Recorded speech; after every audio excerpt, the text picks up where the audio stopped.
Okay, we're going to go ahead and check the rings on these cylinders we cleaned and oiled last night. Going to start off with the top rings here. These are just Hastings rings. Just going to stick that in there and use the piston to square up the ring and the bore there. So we can see about where we're at.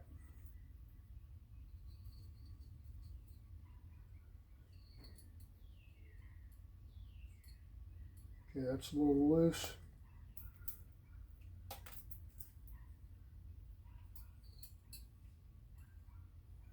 That one's a little loose as well. It's tighter, but it's still a little loose.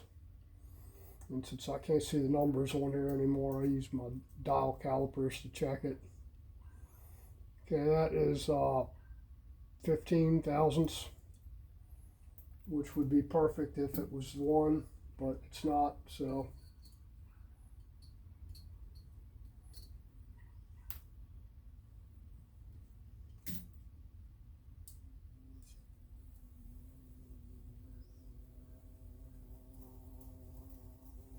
That one's too loose as well, and it's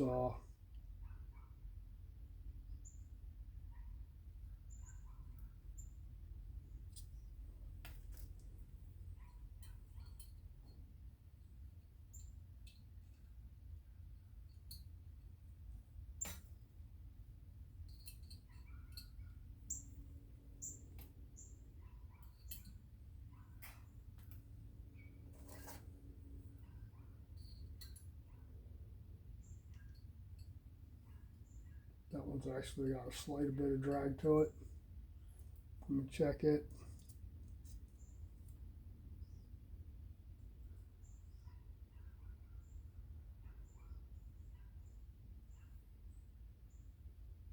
That's a 20.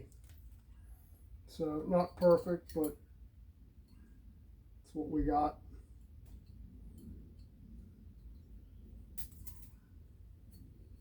So that's a 20 on that top one right there. We're just going to sit that ring with that front piston.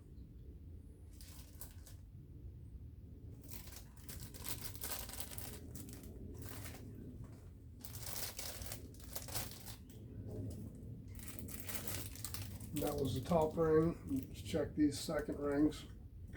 They label them for you nice and now. They used to come in a paper pack, and I guess they figured that they should start putting them in plastic. So that was number one. This is number two.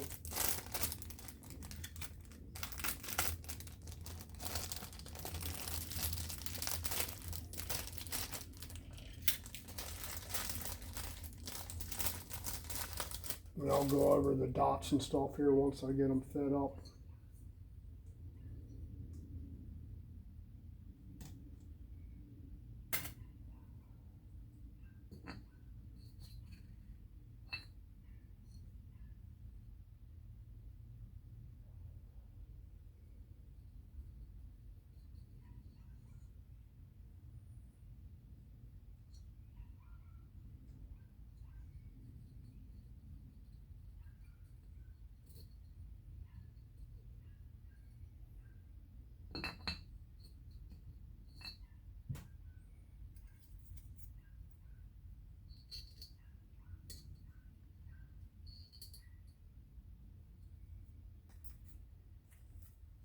Okay, second ring is a lot tighter, so that's a good sign.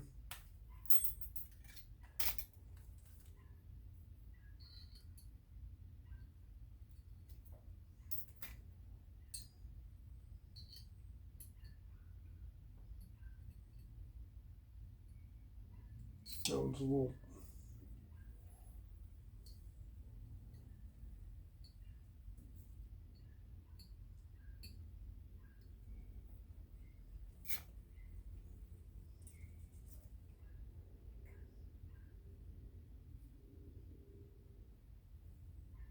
We got 20, we got an 18 for the second ring. So 18.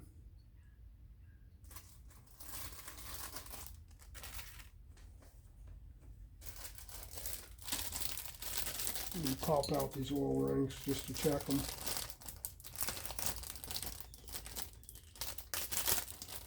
Now your oil rings are going to have a lot more clearance than anything else.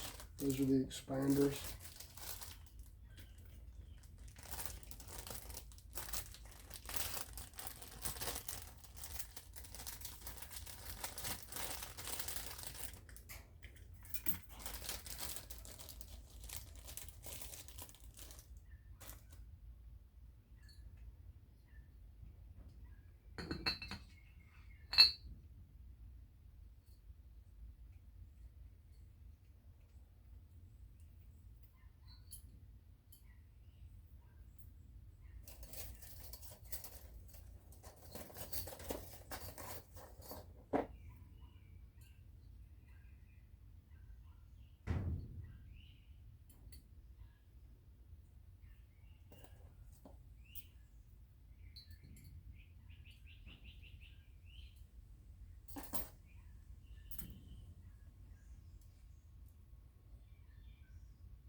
All right, that should be good. We got a 30, an 18, and a 20. I was hoping that the top two would be a little bit closer than that, but it is what it is. So the problem with that is if I order another set of 10 over rings, which these are 10 overs, they're going to be almost identical numbers. So there's not a whole lot we can do. Just remember that the numbers given, the 3.5 thousandths per inch of bore, is that's a minimum. So naturally, I'd want them a little bit closer there. I'd want them closer to the lower end of the spec there. So I'd actually want them around 14 or 15 would have been better. But it is what it is. So we're going to write all those down here.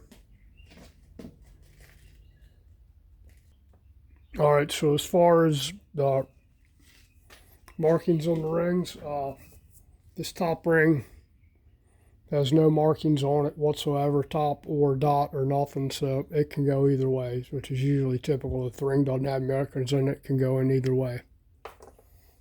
The second ring, evidently they moved the marks. They used to put them right near the edges here where there'd be a dot, usually on the left-hand side here.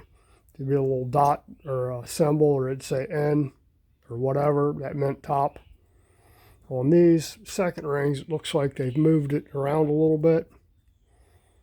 So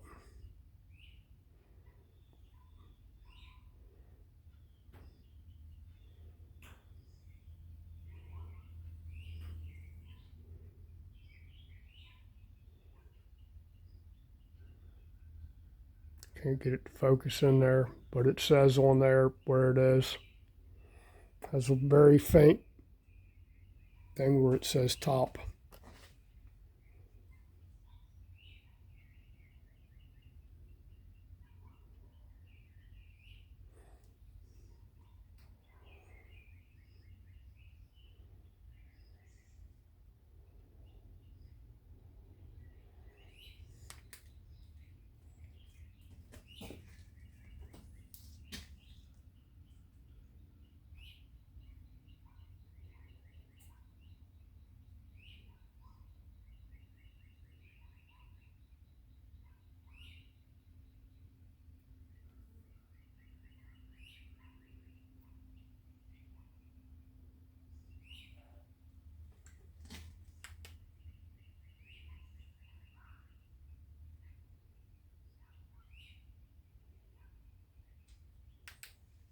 I just saw it a minute ago, and now I can't find it.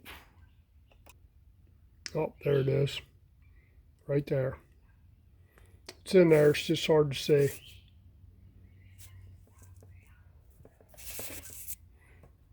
So this is the second ring, which means the bevel, it's beveled on one side there. The bevel faces down. Okay, let's go ahead and put these on the piston here. All right, so this is our expander. Now I've already cleaned these pistons good after polishing them, washed them, rinsed them with lacquer thinner, all that. So your expander here, you never want it to overlap. So you want the expander to kind of butt up against each other there on the ends. Let me show you on this here. So your expander here, you just want it butted up against it, not overlapped. So again, just butt it up against those two in the ring groove. Don't overlap them like that. It's easy to do. Perfect expansion.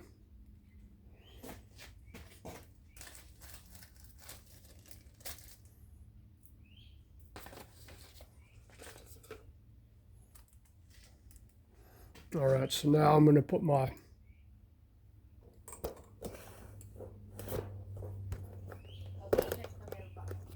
okay, go ahead.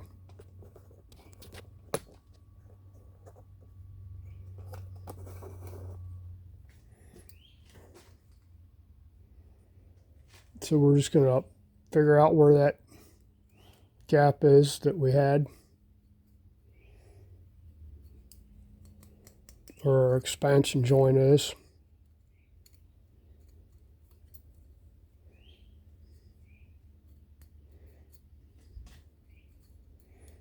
Which is right over here.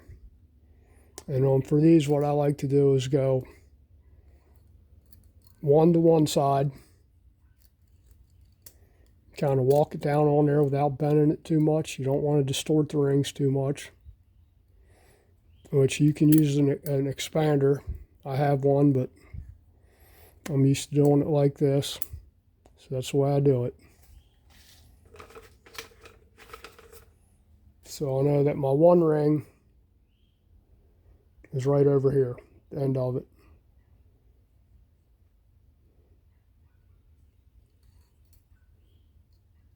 Actually, it's right there.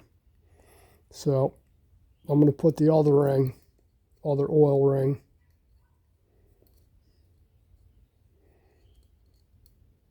over here on this side.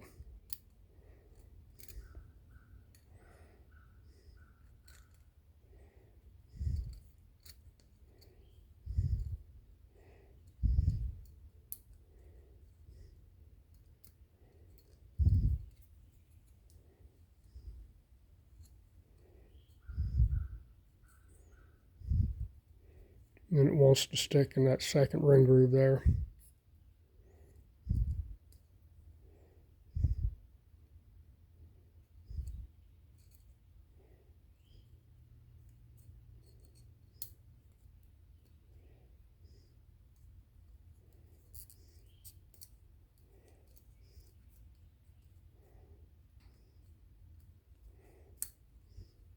Okay. That's our oil rings. And those two, you want to make sure that the rings aren't sticking up over the edge of the piston.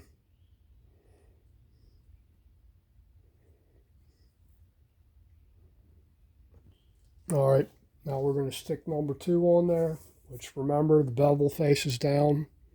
The little top says up, or top, that goes towards the top. So we're going to get that started on the second ring groove there.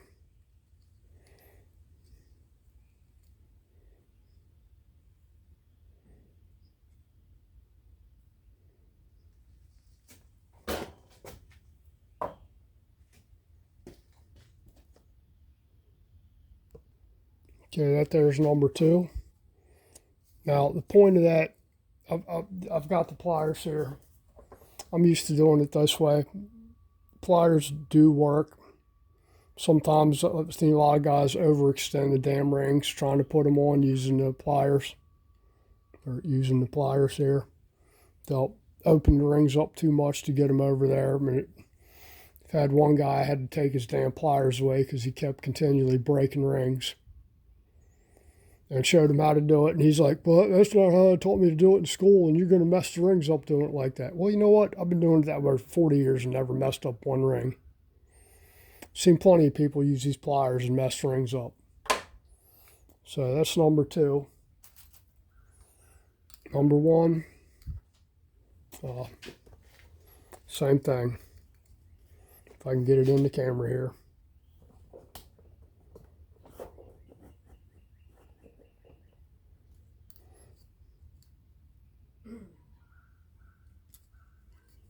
Did you have anything? Yeah, but not this. Okay, I'll go later on. So you're going to get it started. Just kind of expand it over a little bit and walk it around.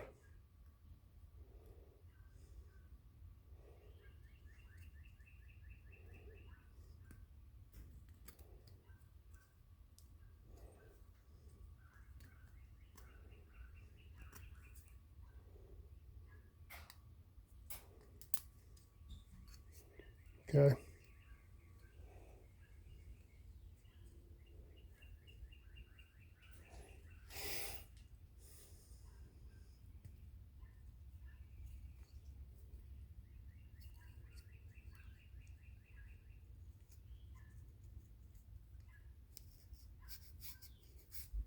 Okay, and then make sure you can move the rings around in there, which you should be able to because we already checked clearance on these side clearances.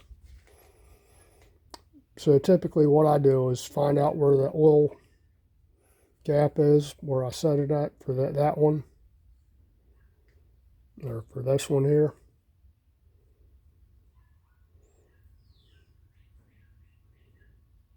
Which is right there where my finger is. Oil one's right there. So I'm going to rotate the second ring where the gap is opposite that one.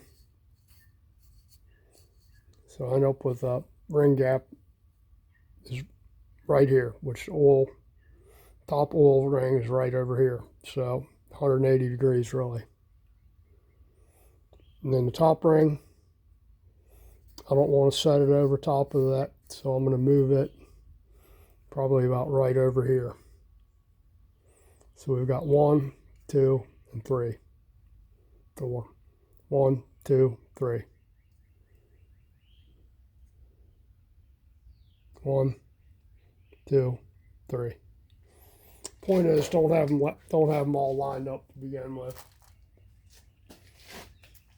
Now they are going to move with the engine running, which they're supposed to. That helps to keep the grooves clean. They're going to move slightly back and forth. They're not going to rotate 180 degrees, but they will move. So that's piston there. So again, stagger your ring gaps. Make sure everything rotates freely in the grooves. Top ring, no marks either way, up or down. Second ring had a very faint mark that said top. That's the bevel faces down. That's reverse twist taper face ring. Oil rings, either way really. Just follow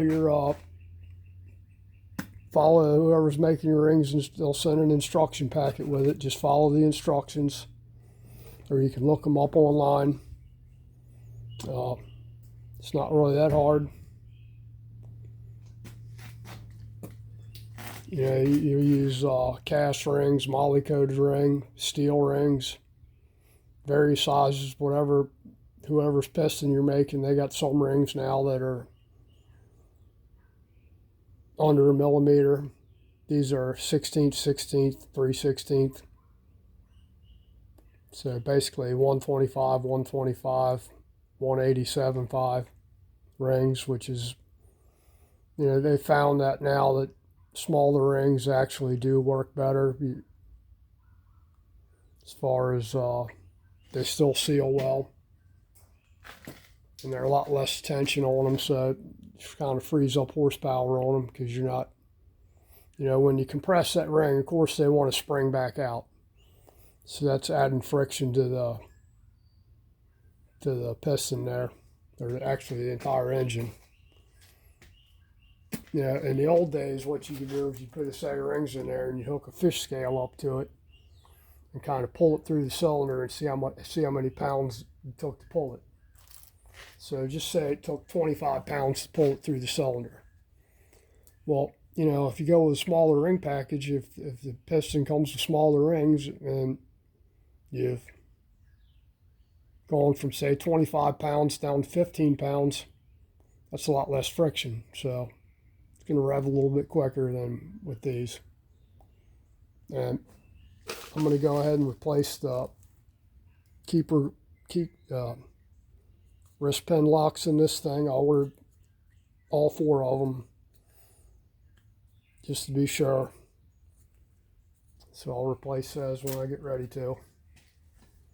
Here probably in a little bit. I guess I'm going to the post office in town there to pick up some packages for my wife. So anyway, that's it for this one. Appreciate you guys watching. If you like my content, please like, share, subscribe, comment, all that jazz. If I'm doing something wrong, let me know. If I don't know what the hell I'm doing, let me know. And it's Friday, so everybody have a good weekend. Let's do this rear cylinder and see if we can't get these cylinders on there today at some point in time. If not tonight or tomorrow, but hopefully later today. Take care. Have a great weekend.